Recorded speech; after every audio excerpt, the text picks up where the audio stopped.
سورہ بقرہ کی آیت نمبر 220 سے ابتدا ہے۔ اعوذ باللہ من الشیطان الرجیم، بسم اللہ الرحمن الرحیم۔ فی الدنیا والآخرہ وَيَسْأَلُونَكَ عَنِ الْيَتَامَى قُلْ إِصْلَاحٌ لَهُمْ خَيْرٌ وَإِن تُخَالِطُوهُمْ فَإِخْوَانُكُمْ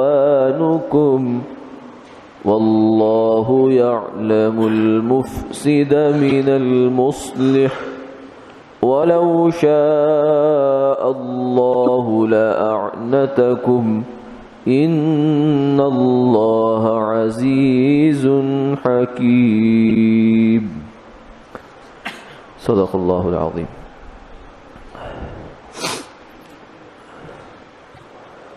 اور لوگ آپ سے یتیم بچوں کا حکم پوچھتے ہیں، آپ فرما دیجئے کہ ان کی مصلحت کی رعایت رکھنا زیادہ بہتر ہے، اور اگر تم ان کے ساتھ خرچ شامل رکھو تو وہ تمہارے دینی بھائی ہیں، اور اللہ مصلحت کے ضائع کرنے والے کو اور مصلحت کی رعایت رکھنے والے کو خوب جانتے ہیں، اور اگر اللہ چاہتے تو تم کو مصیبت میں ڈال سکتے تھے۔ بے شک اللہ زبردست ہیں، حکمت والے ہیں۔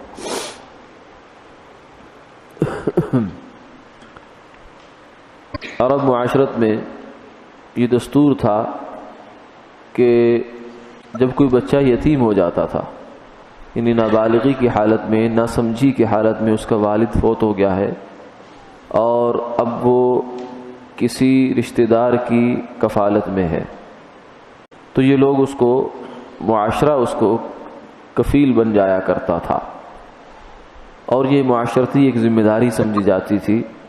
رشتہ دار اس ذمہ داری کا احساس کرتے تھے کہ یہ یتیم ہے اور بے سہارا ہے اور ہمارا خون ہے، ہمارا جو ہے رشتہ داری ہے اس کے ساتھ، تو اس کی کفالت ہمارے ذمے ہے۔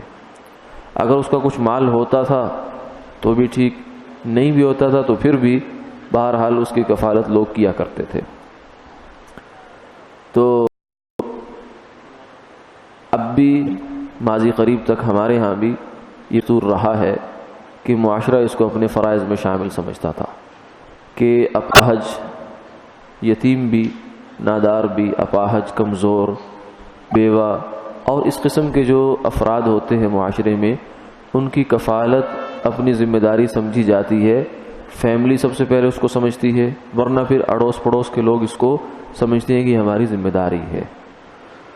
البتہ یہ ہے کہ اب رفتہ رفتہ چونکہ فیملی سسٹم اور ہمارا خاندانی نظام جو ہے وہ رفتہ رفتہ ڈھیلا پڑ رہا ہے، اور وہ احساس، ہمدردی وہ نہیں رہ رہی، تو اس لیے اب لیکن ایسے لوگ ظاہر ہے کہ معاشرے میں وجود میں تو آئیں گے، یہ تو ہوگا نہیں کہ کبھی، یہ تو حادثات انسان کے ساتھ شروع سے لگے ہوئے ہیں۔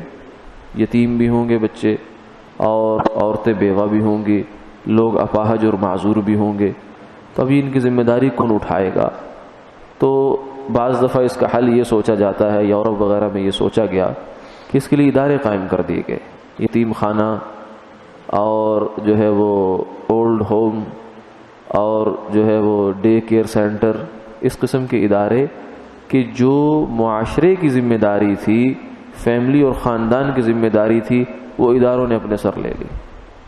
یہ دراصل معاشرے کے بانجھ ہونے کی علامت ہے، یعنی معاشرہ بے حس ہو چکا ہے، اس کے اندر سے جو خون ہے وہ سفید ہو چکا ہے، اور اب وہ اپنے بوجھ اٹھانے کے لیے تیار نہیں ہے، کیونکہ یہ خود معاشرے کا، فیملی کا بوجھ ہوتے تھے ایسے لوگ، لیکن ہوتے ہیں من جانب اللہ، یہ ایک امتحان ہے، آزمائش ہوتی ہے، اور فیملی نے اس بوجھ کو اٹھانا ہوتا ہے۔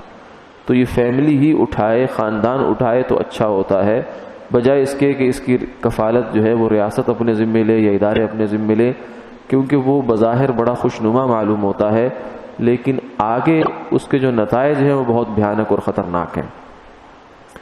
تو ہونا آئیڈیل طریقہ یہی ہے کہ ایسے جو معذور اور زندگی کی دوڑ میں پیچھے رہ جانے والے افراد، ان کی کفالت معاشرہ خود کرے، فیملی کو خود کرنی چاہیے۔ حضور صلی اللہ علیہ وسلم نے ارشاد فرمایا کہ جو بندہ یتیم کی کفالت کرتا ہے، انا وکافر الیتیم ہاکذا فی الجنہ، آپ نے 2 انگلیاں ملائیں اور فرمایا کہ یتیم کی کفالت کرنے والا آدمی اور میں، یعنی کہاں وہ عام آدمی، کوئی خصوصیت نہیں ہے کہ وہ صحابی ہوگا، وہ کوئی ولی ہوگا، وہ کوئی نبی ہوگا، نہیں، عام آدمی، کافر الیتیم، کہیں کا رہنے والا ہے قیامت تک کے لیے، اور کسی خطے کا، قوم کا، رنگ کا، نسل کا، کسی سٹیٹس کا بھی آدمی ہے، لیکن یتیم کی کفالت کرتا ہے۔ فرمایا وہ بندہ اور میں، حضور صلی اللہ علیہ وسلم سید الانبیاء والرسل، امام الانبیاء والرسل، ویسے آدمی کہاں ان کے رتبے کو سوچ بھی نہیں سکتا، پہنچ کہاں سکتا ہے، لیکن فرمایا کہ وہ جنت میں میرے ساتھ یوں ہوگا۔ اتنا بڑا اجر ہے، اتنے بڑا اجر کی چیز ہے کفالت یتیم، یتیم کی کفالت کرنا۔ لیکن اس کے لیے میں نے عرض کر دیا کہ اس کا مطلب یہ ہے کہ اس یتیم کو اپنے معاشرے میں ضم کرنا، یتیم خانے کی مدد کرنا، یہ ثانوی چیز ہے، یہ کوئی آئیڈیل چیز نہیں ہے کہ معاشرے میں ایسے ادارے قائم کیے جائیں جو ہے وہ جو اس طرح کے لوگوں کی بحالی کرے، بحالی معذوراں، یہ اس وجہ سے جب معاشرہ ان کا بوجھ نہیں اٹھا رہا تو کسی نے تو اٹھانا ہے، یہ ایک مجبوری کے درجے کی چیز ہے، ورنہ یہ معیاری اور مثالی معاشرہ نہیں ہے۔ معیاری اور مثالی معاشرہ وہ ہے جو اپنے بوجھ خود اٹھاتا ہے، وہ کسی ادارے کے حوالے نہیں کرتا۔ ادارے والے تو پھر جیسے اٹھاتے ہیں۔ اولڈ ہوم میں جو بوڑھوں کی کفالت ادارے کرتے ہیں تو کیسے کرتے ہوں گے؟ جیسے اپنے پیٹ کے جنے ہوئے بچے، بیٹیاں، بیٹے کر سکتے ہیں، وہ کہاں وہ دے سکتے ہیں ان چیزوں کو؟ اس لیے وہاں جو لوگ جاتے ہیں بیچارے، اور پھر کچھ ہی عرصہ جیتے ہیں، اس کے بعد یا تو خود ہی مر جاتے ہیں، خودکشی کر لیتے، کیونکہ زندگی بہت تلخ ہو جایا کرتی ہے۔ یہی حال ڈے کیئر سینٹر کا ہے۔ تو یہ ادارے جو ہیں یہ حل نہیں ہے، یہ انتہا درجے کی مجبوری کا ایک ٹمپریری حل ہونا چاہیے، اسے معیار اور آئیڈیل نہیں سمجھنا چاہیے۔ معیار یہی ہے کہ معاشرہ اپنے بوجھ خود اٹھائے، اور اس کے اوپر فضائل ہیں، کتنی بڑی ایک فضیلت کہ ایک یتیم بچے کی کوئی کفالت کرے گا تو حضور کے ساتھ جنت میں ہوگا۔ اپنا عمل تو پتہ نہیں کہاں آدمی کو لے جائے، پتہ نہیں آدمی جو ہے وہ دنیا سے جائے بھی کہ نہ جائے، لیکن یہ نیکیاں ہوتی ہیں انسان کی کہ جو اس کے کام آ جایا کرتی ہیں، جو اس کو کہیں کا کہیں پہنچا دیا کرتی ہیں۔ تو عرب معاشرت میں یہ دستور تھا کہ وہ یتیم کی کفالت کیا کرتے تھے، جیسے ہمارے ہاں بھی رہا ہے، اب بھی ہے، اللہ اس کو مزید باقی رکھے کہ معاشرہ اپنے بوجھ خود اٹھاتا ہے، اٹھانے چاہیے۔ تو اس میں لیکن تھوڑا سا یہ تصور تھا کہ یتیم جب تک یتیم ہے اس کا مال گویا کہ اس کا نہیں ہے، وہ خرچ کر رہے ہیں، ساتھ کھا پی رہے ہیں، سب کچھ کر رہے ہیں، اور جب وہ بڑا ہوتا تھا پھر جو کچھ بچا ہوتا تھا اس کو دے دیا جایا کرتا تھا، اگر بچا تو ٹھیک ہے، نہیں بچا تو نہیں ملتا تھا اس کو۔ تو اس بات کو شریعت نے سختی سے منع کیا۔ پہلے ایک آیت نازل ہوئی وہ یہ تھی، ان الذين ياكلون اموال اليتامى ظلما انما ياكلون في بطونهم نارا وسيصلون سعيرا، کہ جو لوگ یتیموں کا مال کھاتے ہیں ظلمن، وہ اپنے پیٹ میں انگارے بھرتے ہیں اور جہنم میں داخل ہوں گے۔ ان یتیم کا مال جو ہے یہ تو آگ کے انگارے ہیں۔ تو جب یہ آیت نازل ہوئی تو جن لوگوں کے کفالت میں یتیم تھے صحابہ، وہ بڑے ڈر گئے، وہ گھروں میں گئے، جا کر انہوں نے کہا کہ نہیں تو یہ تو کام میں ہے، وارے میں نہیں ہے۔ انہوں نے پھر ان کے مال الگ کر دیے، کپڑے الگ کر دیے، کھانا الگ کر دیا، پینا الگ کر دیا، سارا سلسلہ الگ کر دیا۔ پھر کہا نہیں ہم تو آپس میں ملیں گے نہیں، کیونکہ غلطی میں کہیں اونچ نیچ ہو گئی، 19-20 ہو گیا تو ہم تو پکڑے جائیں گے، انگارہ تو ایک بھی کافی ہے پیٹ کو جلانے کے لیے۔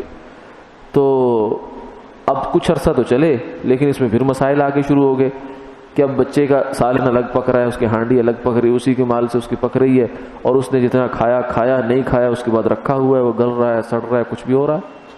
تو پھر آ کر حضور سے عرض کیا کہ یا رسول اللہ یہ اس کو اب صورتحال یہ بن گئی ہے۔ یہ سوال اس وقت ہوا۔ تو آج کی آیات میں جو ہم پڑھا ہے یہ سوال کا پس منظر یہ ہے، فرمایا کہ آپ سے پوچھتے ہیں یتیموں کے بارے میں، تو پھر شریعت نے اس میں نرمی کی۔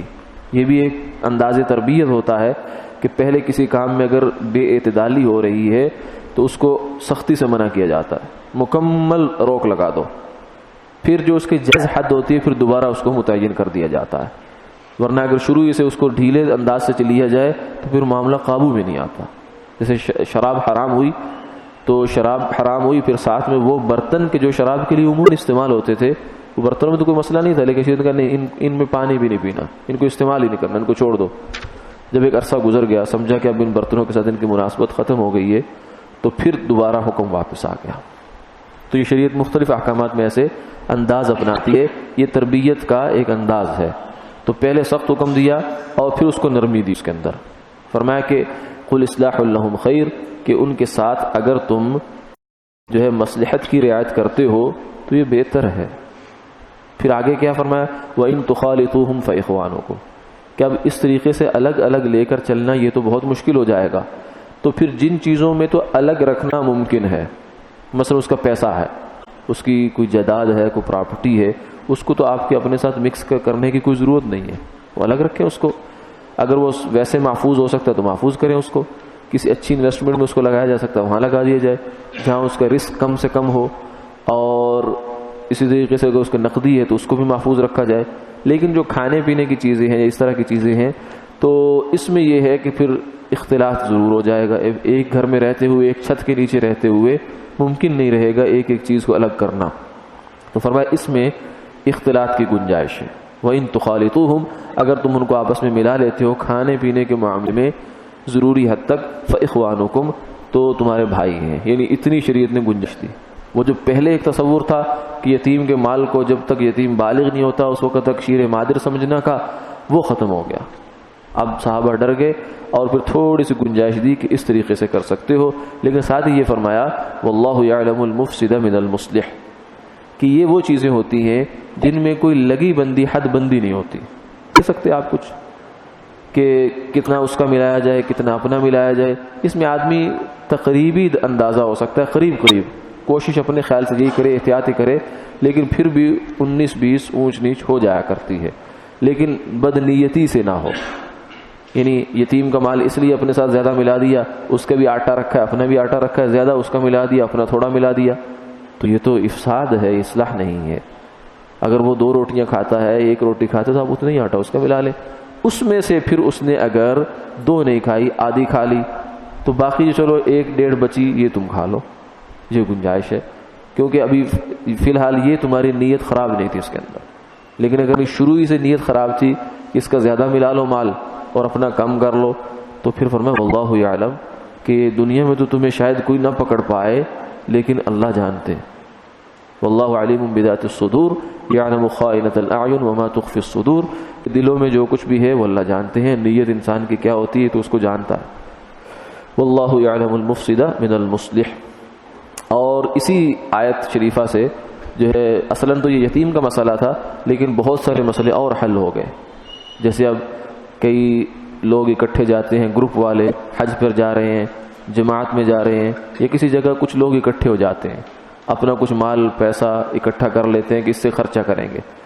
اب ویسے تو وہ برابر ہیں، ہر ایک کا حق جو ہے وہ برابر، ایک حصہ ہے اس کا پورا. دوسرا اپنا حصہ تو کھا سکتا ہے لیکن اس کا حصہ نہیں کھا سکتا اصول کے لحاظ سے. لیکن یہ بہت مشکل ہو جائے گی کہ گروپ کے لوگ ہیں، اس میں سے کوئی آدھی روٹی کھائے گا، کوئی 3 کھائے گا، تو یہ تو چلتا ہے. مشکل ہو جاتی ہے کہ اس کو کوئی حد بندی کی جائے، یا تو پھر اجتماعی نظام نہیں بنے گا. اجتماعی نظام بنے گا تو پھر اس میں یہ تھوڑی بہت جو اونچ نیچے یہ ہو جاتی ہے. تو اسی اصول سے اس کا حل بھی نکل آتا ہے کہ وہاں بھی بدنیتی شامل حال نہ ہو، نیک نیتی ہو، تو تھوڑا بہت جو فرق کھانے پینے میں ان چیزوں میں لگ جاتا ہے اس کی بھی اللہ گنجائش دیتے ہیں. لیکن شرط یہ ہے کہ نیت اچھی ہو. واللہ یعلم المفسد من المصلح. پھر آگے فرما دیا وَلَوْ شَاءَ اللَّهُ لَأَعْنَتَكُمْ. یہ دیکھو اللہ نے تمہارے ساتھ کتنا کرم کر دیا. اگر اللہ چاہتے تو یہ معاملہ ایسے ہی رکھتے. اللہ فرماتے کہ نہیں، پائی رتی رتی تولا ماشا جو ہے اس کا حساب الگ الگ رکھو. اگر حکم دینا چاہتے تو دے سکتے تھے، تم کیا کر سکتے. لیکن اللہ نے کرم فرمایا کہ تمہیں مشقت میں نہیں ڈالا. جتنی مشقت تم برداشت کر سکتے تھے وہ تو کر دی، لیکن جہاں سمجھا کہ حرج ہے اور زیادہ تنگی تکلیف کا باعث بن جائے گا، اس کو اللہ نے تم سے ہٹا دیا، ختم کر دیا. ان اللہ عزیز حکیم. بے شک اللہ غالب ہیں. یعنی اگر مشقت کا حکم دینا چاہتے تو تمہاری مجال نہیں تھی کہ منہ موڑ سکتے. کیا مجال ہے بندے کی کہ سر تابی کرے اور اللہ کے حکم کے سامنے اعراض کرے. ہاں لیکن ساتھ وہ حکیم بھی ہیں، حکمت والے بھی ہیں، سمجھتے ہیں اس بات کو بخوبی کہ کیا چیز تمہارے لیے کس حد تک قابل عمل ہے اور کیا چیز نہیں ہے. تو اللہ ہر حکم جو ہے وہ حکمت کے ساتھ دیتے ہیں. فعل الحکیم لا یخلو عن الحکمہ، اللہ حکیم ہے تو حکیم کا کوئی فعل بھی حکمت سے خالی نہیں ہوتا. یہ الگ بات ہے کہ کبھی حکمت ہمیں سمجھ میں آ جاتی ہے کبھی نہیں آتی، لیکن جب اللہ کا حکم ہے تو حکمت تو کوئی ضرور ہے. ہماری سمجھ میں آئے تو بھی اچھی بات، نہیں آئے تو اس سے کوئی پریشان ہونے کی ضرورت نہیں ہے. وآخر دعوانا الحمد للہ رب العالمین.